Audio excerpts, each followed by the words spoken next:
Why posting about bad managers will make you no money on LinkedIn. That's the topic of this episode of the How to Make Money as a Creator podcast. If you don't know who I am, my name is Matthew Lakajev. I run a program called 7-Figure Creators where we help business owners and creators, or creative business owners, drive 6 figures and multi-6 figures of revenue to their business, then 7 figures through their personal LinkedIn profile, creating content and doing messaging as well. So the topic of this one was brought up by, I was having a DM chat with this guy. I'm going to name who it is, right?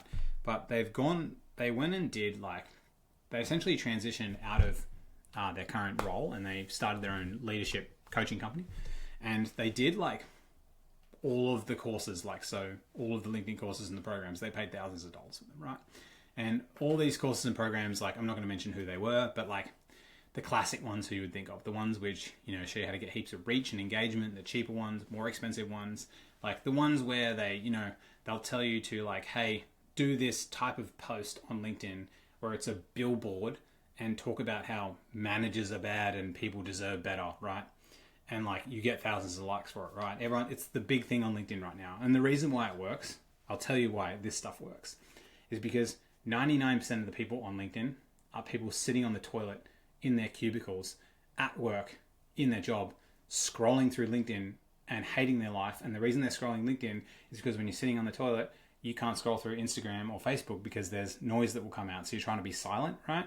And they're scrolling through there and they're hating their job on a Monday morning and they come across this post being bad managers, you deserve more. And they're yeah. And that's 99.9% of people on the platform. That's why these posts get so much engagement, right? No one actually does anything. They're literally just scrolling on the dunny. That's it. And so I was chatting to this guy who's done this other program where that's what they get them to do, right? Because when you show a lot of people likes and engagement and tons of virality, they get all excited because they think it's going to bring business. And it's actually the total opposite. You're just catering to the wrong audience, but whatever. But I've been chatting to him for ages and about this, and he's just talked about how he's got so much engagement, he's built this, he's got all this stuff, and I literally just clicked on his LinkedIn profile and I just looked at his strategic positioning for his business, and I went into his landing page and I read it, and in my mind I was there's of course no one's going to buy from you or book a meeting. It was so obvious to me why.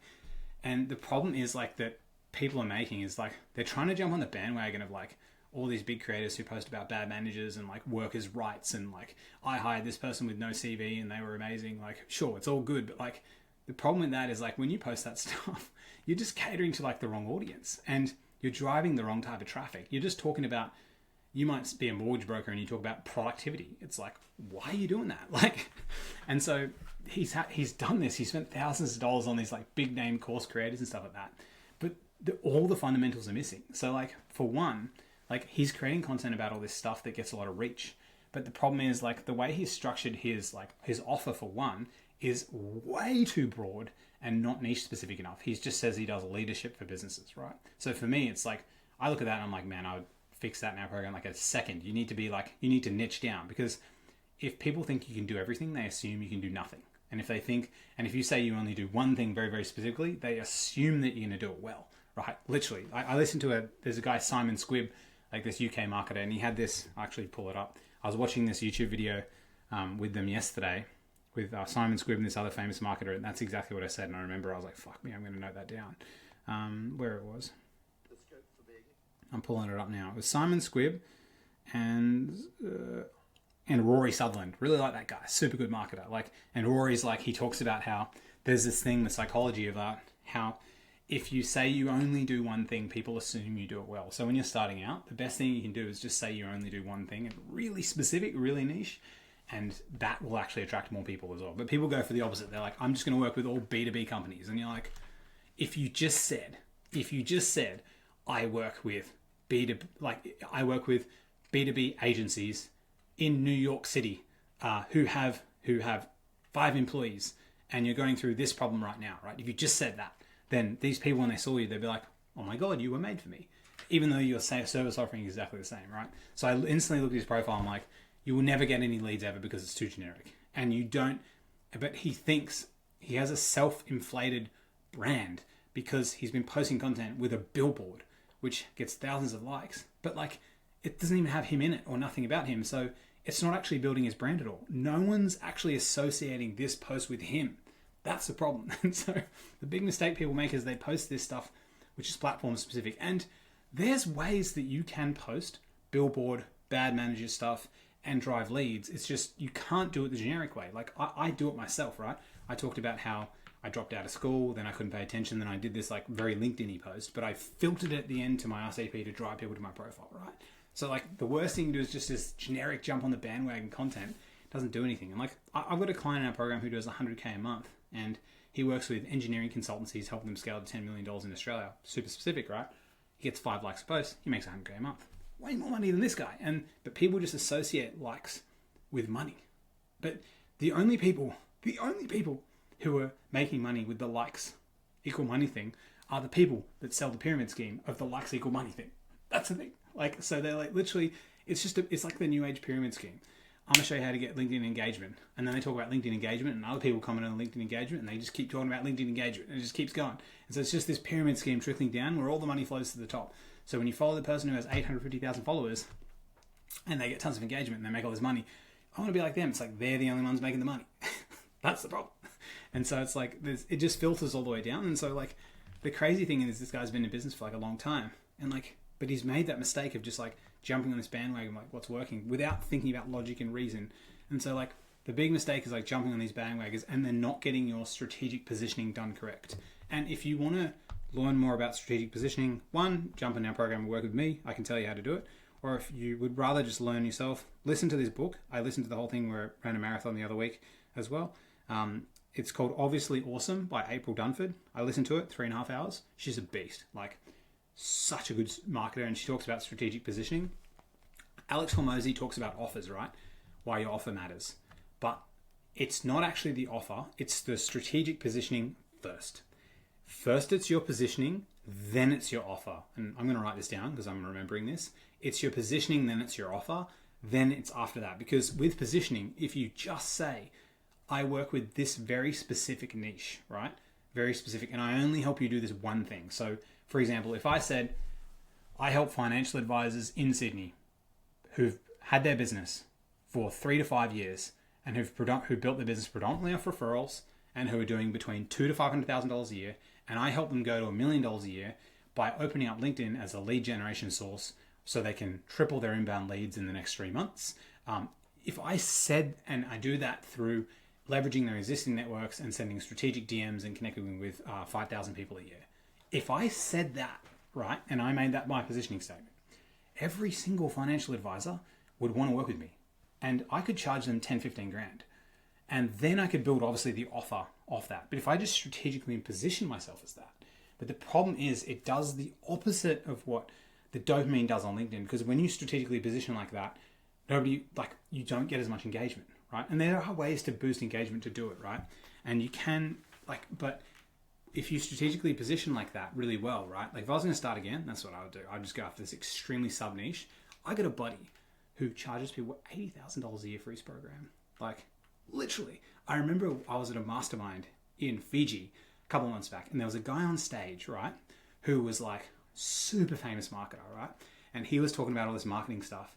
And then one guy put up his hand. He's like, yeah, I make like $80,000 a year per client. This is what I do. And the guy was like, it broke his brain because he couldn't believe it. That's how much you can charge. Because what this guy does is he helps very specific career coaches make $1 million a year of profit. And so like, he's so niche, people assume you can do the right thing, right?